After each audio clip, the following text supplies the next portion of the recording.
যারা সদ্য B Ed complete করেছো এবং যারা শিক্ষক নিয়োগ পরীক্ষার জন্য প্রস্তুতি নিচ্ছ, তারা অনেকেই আমাকে এসএমএস করেছিলে, অনেকে এসএমএস করে জানতে চাইছো যে ভ্যাকেন্সি কিসে বেশি থাকবে, 9-10 না 11-12, এবং তারা প্রস্তুতি কিভাবে শুরু করবে, যে 9-10-এর সিলেবাসকে শেষ করবে না 11-12-এর সিলেবাসকে শেষ করবে। এটা নিয়ে একটা ভিডিও বানাতেও তোমরা অনেকে বলেছো। তো তার জন্য আজকের এই ভিডিওটি প্রথমেই বলে রাখি, যাদের বিএড কমপ্লিট হয়ে আছে, যারা শিক্ষক নিয়োগের জন্য প্রস্তুতি নিচ্ছ, তো তোমাদেরকে টার্গেট রাখতে হবে যে শিক্ষক নিয়োগ সংক্রান্ত যত রকমের ফর্ম ফিল আপ হবে সেই ফর্ম ফিল আপ তোমাদেরকে করতে হবে।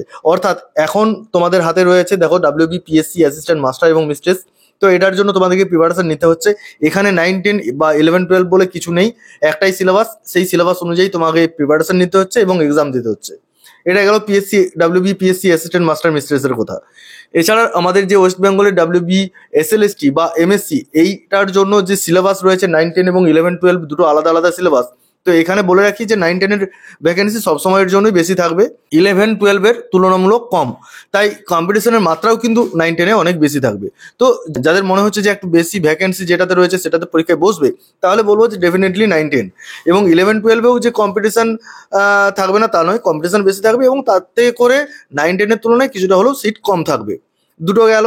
এছাড়াও রয়েছে তোমাদেরকে শুধুমাত্র যে ওয়েস্ট বেঙ্গলের শিক্ষক নিয়োগ পরীক্ষার জন্যই যে প্রস্তুতি নিতে হবে তা নয়, তোমরা অন্য রাজ্যের ক্ষেত্রে বা কেন্দ্রীয় সরকারি যে স্কুলগুলো রয়েছে সেইগুলোর জন্য তোমরা প্রস্তুতি নেবে।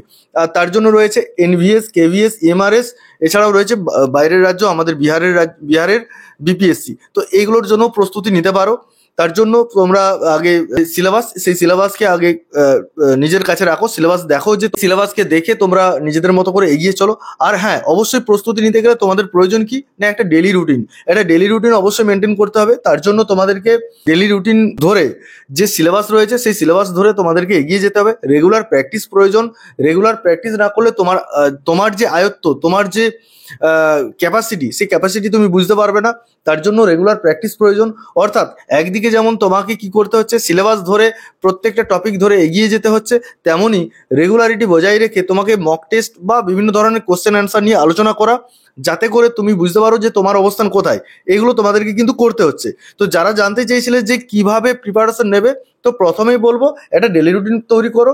আর যতগুলো পরীক্ষা তোমরা বসবে, যে হাতের কাছে যে পরীক্ষাগুলো রয়েছে তাদের সিলেবাসটা জোগাড় করো এবং সেই সিলেবাস ধরে তোমাদেরকে প্রস্তুতি নেওয়া শুরু করতে হবে। আর এইভাবে প্রস্তুতি শুরু করলে তুমি দেখবে যে যখন তোমাদের এক একটা সিলেবাস কমপ্লিট হয়ে যাবে, তখনই তোমাদের কনফিডেন্স লেভেলটা কিন্তু অনেক বৃদ্ধি পেয়ে যাবে। আর তার জন্য বারে বারে মক টেস্ট দেওয়া, বারে বারে অনুশীলন করা এবং বারে বারে তোমাদেরকে প্রস্তুতির যে ধারাবাহিকতা, সেই ধারাবাহিকতা অনুযায়ী চলতে হবে। যাই হোক, এটা বলার জন্যই আজকের ভিডিওটি। তো আজকে এই পর্যন্তই। পরবর্তী ক্ষেত্রে তোমাদের আরও কিছু কোয়েরিজ থাকলে অবশ্যই কমেন্ট বক্সে কমেন্ট জানাতে পারো। সেই রকম আমি পরবর্তী ভিডিও নিয়ে আসবো। সকালে ভালো থেকে সুস্থ থেকে, এবার আজকের ভিডিও শেষ করছি। ধন্যবাদ।